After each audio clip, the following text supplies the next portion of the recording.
Bien, mi gente, bienvenidos al podcast de los Clecas del deporte. En esta ocasión estamos acompañados por una legendaria figura del voleibol, tanto de Puerto Rico como de Arizona, Shannon Torregrosa.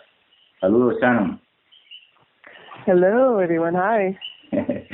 So, welcome to Clecas podcast, and also we're today with Tati. Hello, Tati. Hola, buenas noches. Hi, Tati. Hi, Shannon. We want to know how did you get started in sports? I actually didn't start volleyball until I was a freshman in high school. My first sport was softball since the age of 10. My dad played in the work had a rec league, and we would go with them all the time, and we would throw and stuff like that, and me and my sister, got really good. So since the age of 10 up until high school, I played, my number one sport was softball. I was great at softball. I think I was better in softball than I was in volleyball. But, so that was my very first sport. How did that other sport help you develop you as a volleyball player? You know what? Things work in mysterious ways, but, the throwing aspect of softball, you see a lot of young girls now that have no clue how to throw a ball, and I think that just contributes to, not playing multiple sports. I had boys living next to me. We, nothing but boys on my neighborhood. So we would play baseball, basketball, football, everything but volleyball. But I think it helps a lot with my throwing and just developing a strong motion for hitting the ball. And in that way, you realized that volleyball was your sport. Yeah, right away. I had no clue how to do an approach. I went into tryouts and, I watched a little bit and, the coach was like, okay, well, try do this. And the very first time I hit a volleyball, it went flying to the back wall. It was like, boom. And I was like, oops. And she's like, don't worry. When you have power, we got to teach you how to, hit a volleyball, because I'm used to throwing straight like softball, not hitting down to the ground. So it didn't take long, but I caught on. Okay. And Shannon, how did you choose the University of Arizona? It was really hard. I had tons of, letters from a lot of, Division I schools. I was in the Fab 50 for, coming out of my year in high school. I took visits to different parts of the country. I went to Tennessee, I went to Georgia, I went to Washington, just to get the feel of different environments. Okay. One of my best friends already committed to Arizona, and the coach comes up to me, and he asked my coach, because I played middle at the time. I didn't play outside, which I played at Arizona. He said, "Hey, put Shannon on the outside. Let me see her hit a high ball." And in one of my club games, we did that, and I hit the ball, over and straight down. And after that game, Dave Rubio, which is the coach at University of Arizona, offered me a scholarship right then and there. And honestly, I went there because of Dave, the coach. You have to like your coach. If you don't, you're gonna be miserable, and it's gonna be a waste of time. So we read a story about an incident you had in college. Can you explain this misunderstanding? Yeah, I think it was just being, young and in love and dumb at the time. But I had visited my boyfriend at the time in a city about a couple hours away, and I, had a problem with my bank card at the time, and I couldn't get gas right away. And, we had to, my sister actually went to that school he went to, so I had to, get my sister to give me money to get back. And, in the States, being on time is, if you're late, you're dead. But if you're early, you're on time. That's how it works there. And kind of here, people are a little, laid back on the time. But if you're late, you're in trouble. So I had gotten, a big talk from my coach and him telling me I have to be more responsible and, it's stuff like that. So that's what happened with that situation. And what did you learn from this?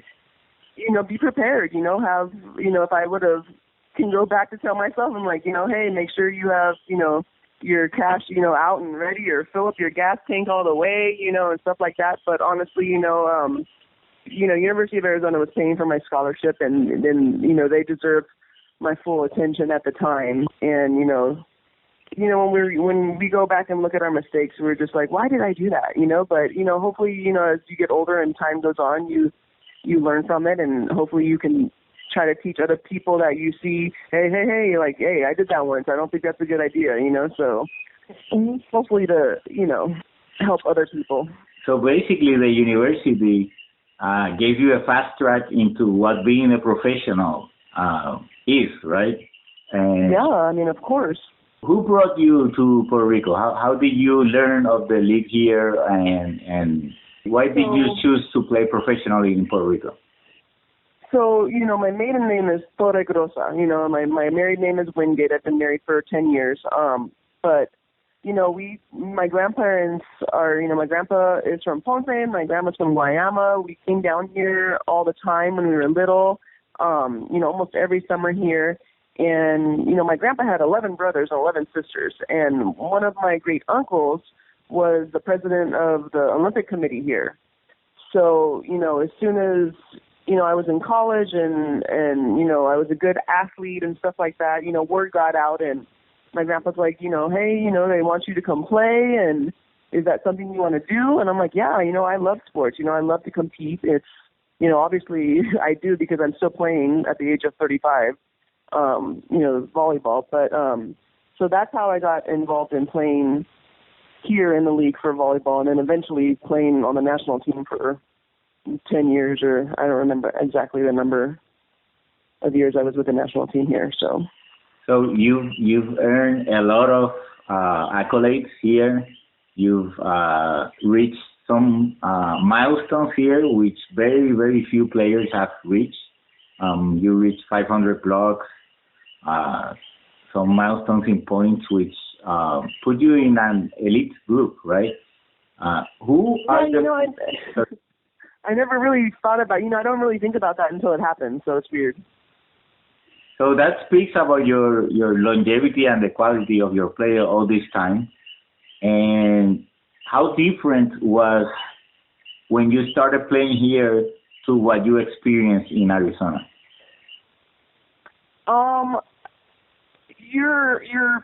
I'm not going to say you're held at a different standard, but the responsibility is the same. You know, it's basically a job when you're in college. You know, you're full-time an athlete.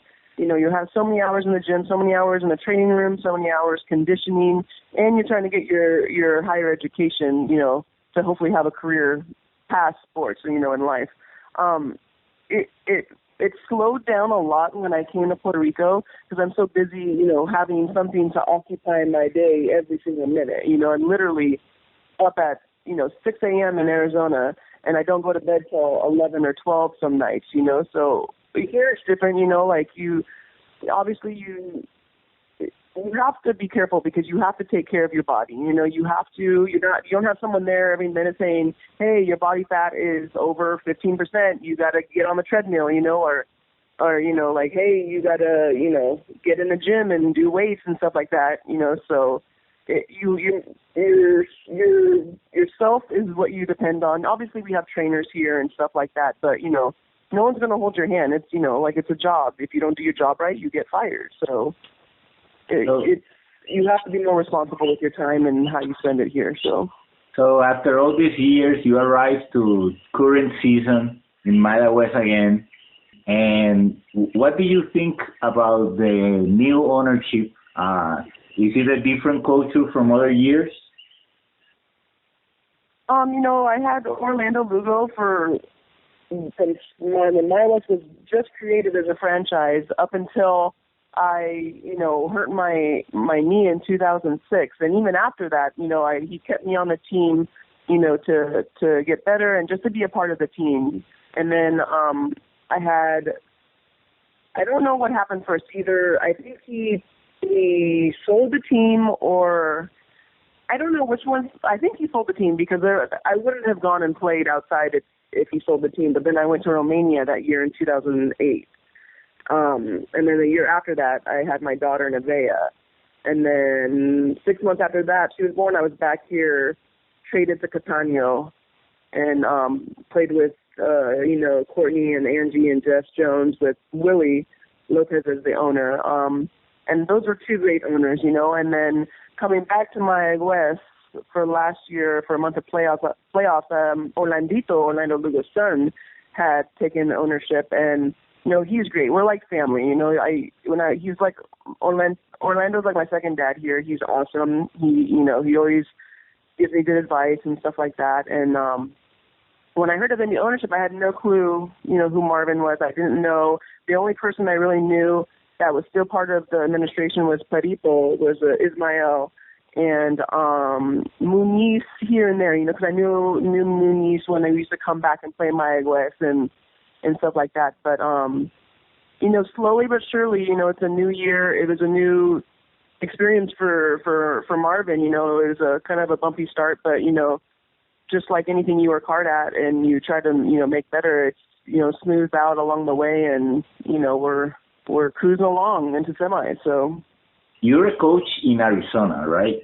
And when you go back, I actually live in San Diego. That's where I was born and raised. So when I go back, I'm in San Diego. Oh, San Diego. So you're a coach in San Diego. Yes. And here, well, you play under Mieles. Mieles is, I like to say, an educational coach. Like, he's always giving reminders, pointers, and you're a coach yourself, right? So how do you feel playing with Mieles? Obviously, it has worked for Mayagüez. How has your relationship been? I mean, I knew Mieles as a stats guy. I never really knew him as a coach. In a couple years past, when he started coaching for Ponce, I knew him then. But besides that, I didn't know Mieles as an actual volleyball coach on the court. I saw him in games, but I didn't get to see him in practices and how he did that. But Mieles, his heart is in volleyball, and you can tell that by how he expresses himself on the court. He's very intense. He's very into it. And some people are like, oh, it's Mieles. He's a hard coach. I mean, yeah, but I mean, he loves what he does. Just like we love what we do, and everybody expresses themselves differently. I came not in the best shape this year, just because I'm working all the time in San Diego, and nothing compares to volleyball training. Like back home, just going to the gym, but. He told us, that, hey, you guys are out of shape. You guys are going to have a hard time until, the end of January and stuff like that. So, he never hides anything from us. He always tells us up straight front, hey, this is what you need to do, to get to this point, and this point. But, we understand each other. We're there's a lot of players. I think there's 4 players on our team that are over 30, so, we understand him, and I understand, the things he does and why, because I got to switch my brain to coach mode and be like, okay, he's probably doing this because, this and that. So, he's awesome. Him and Jerry make a great team, and obviously Angel that helps with our staff. I've known Angel for a long time. So, I mean, our staff is, 4 people, but they think as one, and they mesh really well, and that matters in game. Do you feel comfortable, like in a game, to give him advice? Like if you see something like, hey, they're shifting, they're moving to this or that, do you feel comfortable going to Mila and say, can we try this? Oh yeah, I mean, because when you're on the court, you do not see stuff as a player when you're off the court as a coach. You know what I mean? And you have to have that trust in your coach that he sees something that you don't quite see from that, he or she doesn't quite see from the outside.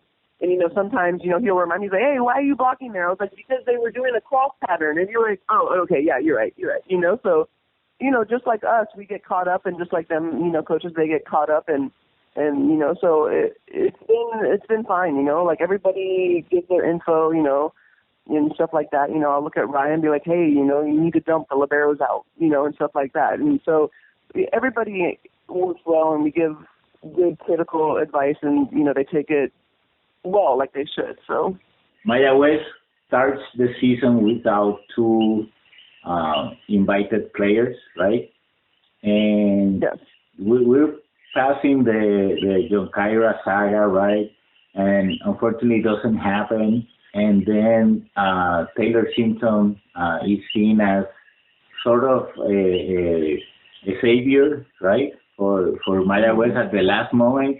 But unfortunately, she leaves, right? What was the players' mood about that happening?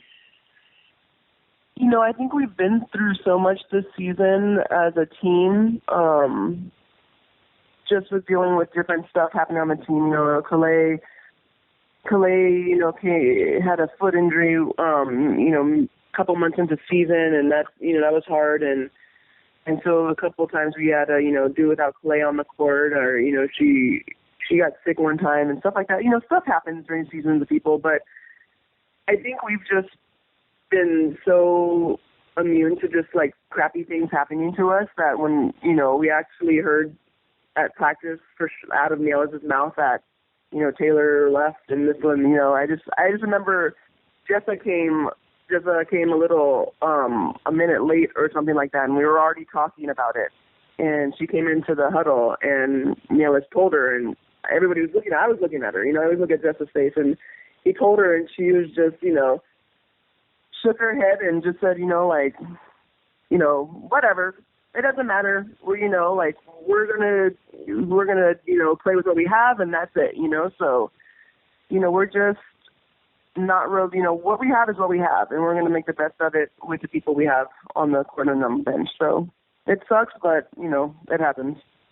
So the good part of that is that this same group is the one that's been playing for a long time.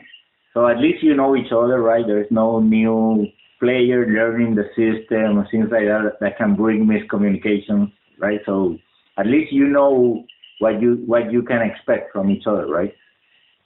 Yeah, most of us have played, you know, either on the same teams during league or, you know, majority, you know, I played with Sada on the national team. Amanda played on the national team before. Jess, obviously, we played together.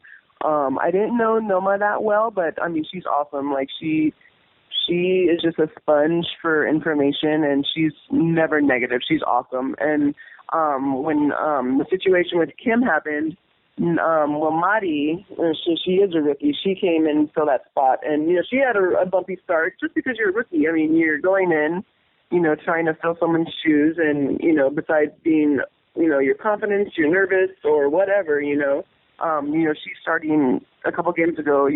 I could tell, like, her confidence got a lot better, and she's playing, you know, her game is different. So, you know, besides, you know, Wilmati, I don't really know. I don't think anybody really knows how she plays because she's a rookie besides what we see in practice. But, you know, she's doing well for the position she got put in. So we're all proud of her. Yeah, I think the game where you won in 3 sets in Ponce at the end of the regular season, I think that game gave her a lot of confidence, right? Like, yeah, and she, you know, she's her hardest person. She gets down on herself, you know, and we're like, hey, it's fine. Like, you know, I just got blocked straight down. Don't worry about it, you know. Like, so we try to, you know, she always gets, you know, like, oh, I made a mistake. Well, like, it's fine. This game is nothing but mistakes. That's how people get points. So, you know, she's finally doing better. So what does the future hold for Shannon? How many more years do you expect to play? And do you expect to coach in the Puerto Rican League? You know, that's a good question. I don't know what the future holds at this time. You know, it's my daughter, since she was born, has been here in Puerto Rico every league season up until the age of 4. And then she had to stay in San Diego with my husband because she started kindergarten, and now she's in 1st grade.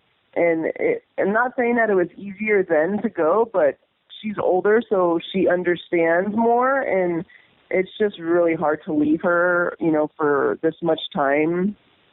You know, so I don't know.